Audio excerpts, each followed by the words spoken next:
श्री गणेशाय नमः। ओम नमः शिवाय। 17वां अध्याय। ब्रह्मा तथा विष्णु के समक्ष ज्योतिर्मय महालिंग का प्रकट। ब्रह्मा और विष्णु द्वारा हंस एवं वारा रूप धारण करके लिंग के मूल स्थान का अन्वेषण। लिंग मध्य से शब्दमय उमा महेश्वर का प्रादुर्भाव और ईशान पांच शिव रूपों की उत्पत्ति। सूर्य जी बोले, हे मुनियों, इस प्रकार मैंने शिव जी के सदोजात आदि अवतारों का वर्णन संक्षेप में कर दिया। जो इसे पढ़ता है, सुनता है अथवा श्रेष्ठ द्विजों को सुनाता है, वे शिव जी के अनुग्रह से ब्रह्म सायुज्य को प्राप्त होता है।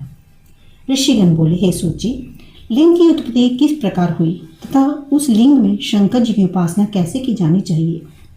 लिंग क्या है तथा लिंगी कौन है, ये आप हमें बताइए।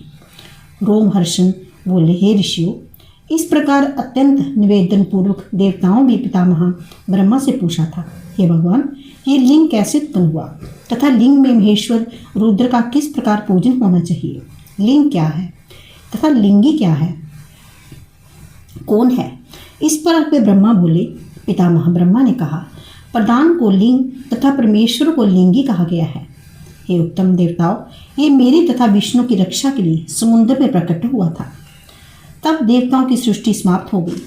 तब वे देवता ऋषियों के साथ जन्म लोक चले गए और पुनः सिटी काल के पूर्ण होने पर उसके बाद 1000 चतुर्युगी अंत में पुनः प्रलय की उपस्थिति होने पर सत्यलोक चले गए। उस समय पर ब्रह्मा बिना किसी अधिपत्य के साम्य अवस्था को प्राप्त था। इस प्रकार अंत में अनावृष्टि के कारण सभी स्थावर पदार्थों के सूख जाने पर सभी ओर समस्त पशु, मनुष्य, वृक्ष, पिशाच, राक्षस, गंधर्व आदि कर्म से सूर्य की किरणों में दग्ध हो गए। तत्पश्चात सूर्य चारों ओर समुद्र ही समुद्र व्याप्त हो जाने तथा घोर अंधकार छा जाने पर जोगात्मा निर्मल उपद्रव रहित 1000 सिरों वाले, 1000 नेत्रों वाले, 1000 पैरों वाले, 1000 भुजाओं वाले, विश्वात्मा सब कुछ जानने वाले, सभी देवता तथा संसार की उत्पत्ति करने वाले, रजोगुण से युक्त होने के कारण ब्रह्मा, तमोगुण से युक्त होने के कारण स्वयं शंकर, सतव गुण से युक्त होने के कारण सर्वव्यापी विष्णु, सभी आत्मा होने के कारण महेश्वर, कलात्मा, काल रूप, नाभि वाले, शुक्ल, कृष्ण गुणों से रहित नारायण, महान बाहु वाले तथा सत असत से युक्त सर्वात्मा जल के मध्य में शयन करने लगे। उन्हें इस प्रकार जल स्थित कमल पर सोते हुए देखकर मैं उसी क्षण उसकी माया से मोहित हो गया और उन सनातन के हाथ जोड़कर उठाते हुए क्रोधपूर्वक मैंने उनसे कहा, तुम कौन हो, ये मुझे बताओ। तत्पश्चात मेरे तेज तथा दृढ़ हस्त प्रहार से शेष नाग रूपी शया से उठकर इंद्रियों में वश रखने वाले वे प्रभु उसी क्षण बैठ गए। उसके बाद निंद्रा से विलकर स्वच्छ कमल सुदृश नेत्रों वाले प्रभायुक्त भगवान हरि ने अपने सम्मुख विराजमान मुझे ब्रह्मा को देखा और उन भगवान शया से उठकर थोड़ा हंसते हुए उससे मधुर मधुर वाणी में कहा, हे महादूते, हे वत्स, हे पितामह, तुम्हारा स्वागत है। हे श्रेष्ठ देवताओं, उनका ये वचन सुनकर रजोगुण से युक्त होने के कारण शत्रुतापूर्ण भाव से मैंने मुस्कुराकर उन जनार्दन से कहा, हे अनज्ञ सृजन तथा संहार करने वाले मुझ ब्रह्मा को तुम वत्स इस प्रकार संबोधित करते हुए जैसे गुरु शिष्य से कहता है, उस प्रकार से मुस्कुराकर क्यों बोल रहे हो? जगत के साक्षात रचिता, प्राकृति प्रवर्तक, सनातन, अजन्मा, पालनकर्ता, विश्व के उत्पात कारक ब्रह्मा, विश्वात्मा, विदाता तथा धारण करता मुझ कमल नयन पितामह से मोहयुक्त होकर इस प्रकार क्यों बोल रहे हो? इसका कारण शीघ्र बताओ। इस प्रकार उन्होंने मुझसे कहा, संपूर्ण जगत का सृष्टिकर्ता, पालनकर्ता तथा संहारकर्ता मैं विष्णु हूँ। ऐसा जानो कि तुमने भी मुझे शाश्वत परमेश्वर के अंग से ही अवतार ग्रहण किया है।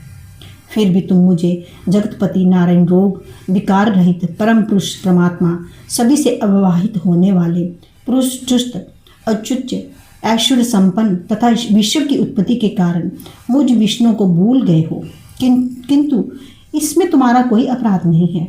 ये सबसे मेरी माया द्वारा रचा गया है। मैं 4 मुख वाले ब्राह्मण, सत्य ये जानो कि सृष्टिकर्ता, पालक, संहार तथा देवताओं का स्वामी मैं ही हूँ। मेरे सदृश ऐश्वर्य वाला कोई नहीं है।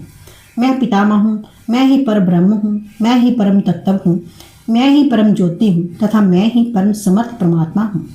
हे चतुर्मुख, इस जगत में जो भी समस्त स्थावर जंगम वस्तुएं दिखाई पड़ रही हैं अथवा जिनके बारे में सुना जाता है, उन सबको मुझ में व्यापक किया हुआ जानो। प्राचीन काल में मैंने स्वयं ही 24 तत्वमय व्यक्त सृष्टि रची है। नित्य अंत को प्राप्त होने वाले सूक्ष्माति सूक्ष्म बुद्ध जीव, क्रोध से उत्पन्न अन्याय तामसी सृष्टि तथा आप सहित अनेक ब्रह्मांड मेरी माया से प्रभावित हो विरचित हैं। मैंने बुद्धि की रचना की है तथा उसमें 3 प्रकार के अहंकारों सात्विक, राजस, तामस का निर्माण किया है। इस प्रकार अपनी माया से 5 तन्मात्राएं एवं मन, इंद्रियां, आकाश आदि 5 महाभूतों की सृष्टि मैंने ही की है। ये वचन कहने के अंतर रजोगुण बुद्धि से परस्पर शत्रुता पाप को प्राप्त हम दोनों ने उस प्रलय सागर के मध्य भीषण रोमांचकारी संग्राम होने लगा।